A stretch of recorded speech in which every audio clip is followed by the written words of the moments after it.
Hi guys, this is a shortish video on how to use Active Track on the DJI Mini Pro 4. It's really quite straightforward, but like all people, I went and had a look on YouTube to see how to do it first once you got your new drone, which is always sensible. The first part of the video is basically a segment of me trying something that I didn't think would work, and you'll see whether or not that did work. And the second part of the video is more about the tutorial side, where I'm showing you how to use Active Track. So the drone has took off, and I've pressed on the focus track, which is the yellow button with brackets and a dot in the middle. Once that happens, you'll see a plus has appeared on me, which I've pressed, and then you get the options within focus track with Active Track, Spotlight or Points of Interest. I've obviously gone and just switched it off again, so pressing it back on, pressing the plus again, and I'm going to press on the Active Track, which should then put me into manual mode. When I eventually press the Active Track button,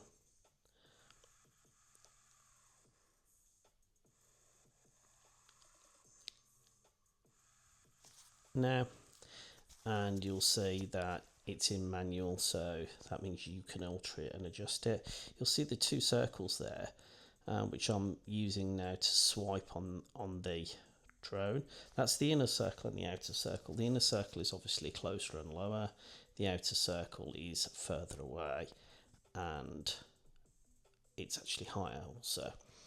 Not a good idea for what I'm going to take the drone through.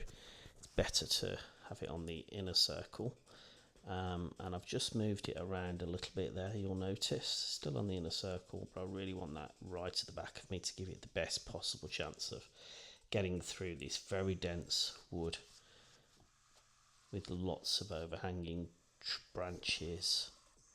So I'm off. You'll notice I've got the RC2 on a mount at the front on the bike, which is very secure.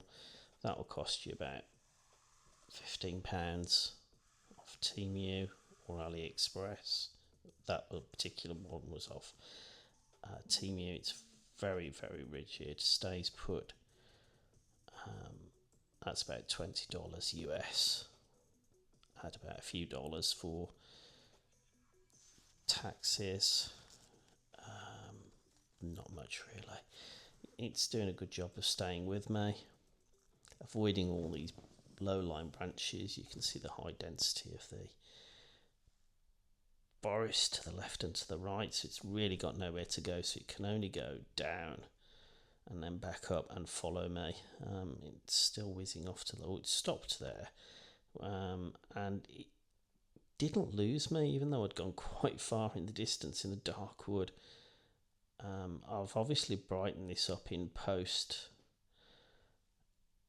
so it really was quite dark, and it's amazing it actually came just the footage from the drone. Brilliant quality, as you can see. It's all taken in 4K 30 frames per second HDR. I've brightened it a little bit in post, but that's about it. Really, I haven't really added much contrast or colour or anything, just a bit of brightness. It is quite dark in there, it's so dense, the trees overhead.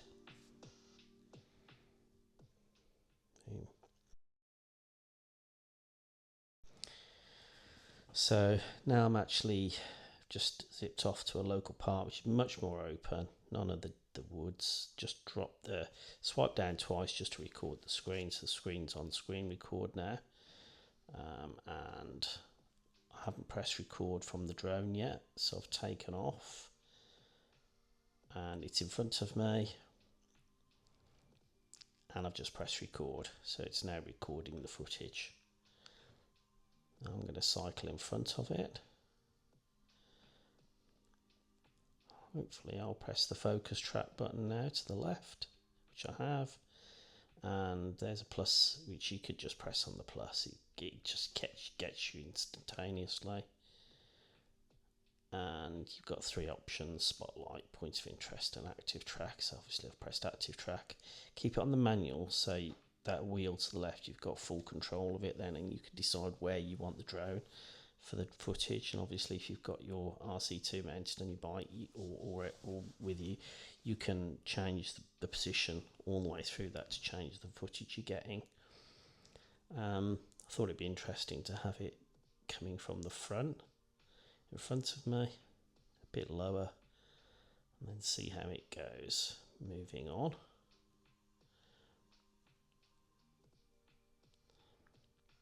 Yep, no problem tracking me.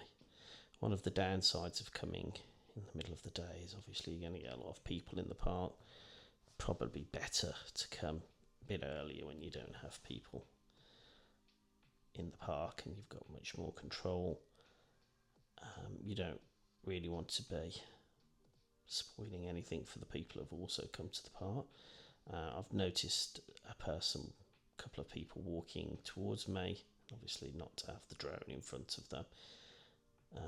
Wouldn't be very pleasant, so I've shifted it there off to my right and high, and that person's walked past. Then I'll get on and go past the second person with it being quite far away from them, so to not disturb them or the dogs. I know my dog Freddie's a bit scared of the drone. Well, he barks at it. I don't think he's scared of much, but he barks at it anyway. I'm just going to move that position, just swiping around those circles that have appeared in the left there. Just position it where I want to. Same strong environmental interference there. I think there's a fair bit of wind around the park. The park's quite open, but the drone just carries on anyway. That's just a warning, really. It doesn't seem to have any problems. I'll take it out in higher winds than this. It seemed to cope well. So bringing it round again, you can see up in the left the home point, which you can change, of course. Once you get to the end of your journey, or just land it, it'll give you an option when you press land to change the home point if you're quite far from the home point. Now it's following me. Going pretty fast there. I'd like to try this again with nobody at the park and go really quick and see how good it is at keeping up with me. We'll see.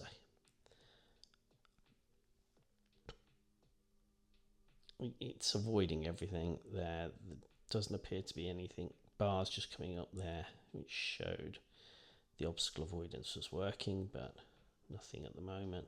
I've just cycled off to the left because there's two mums coming up with the children, two in the pram, and a couple of toddlers walking one to the rear and one to the right. There's one little boy off to the left.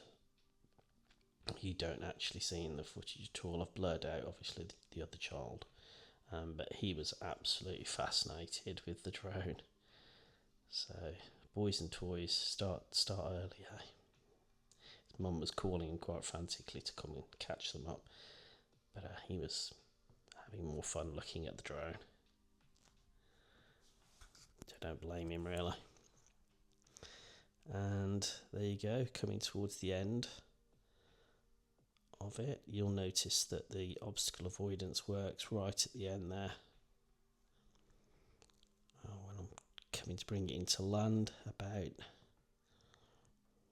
just on the right, there's a tree there, and it just veers off and over it, and there you go. It's just kept me in trap, and that's that. Bye for now.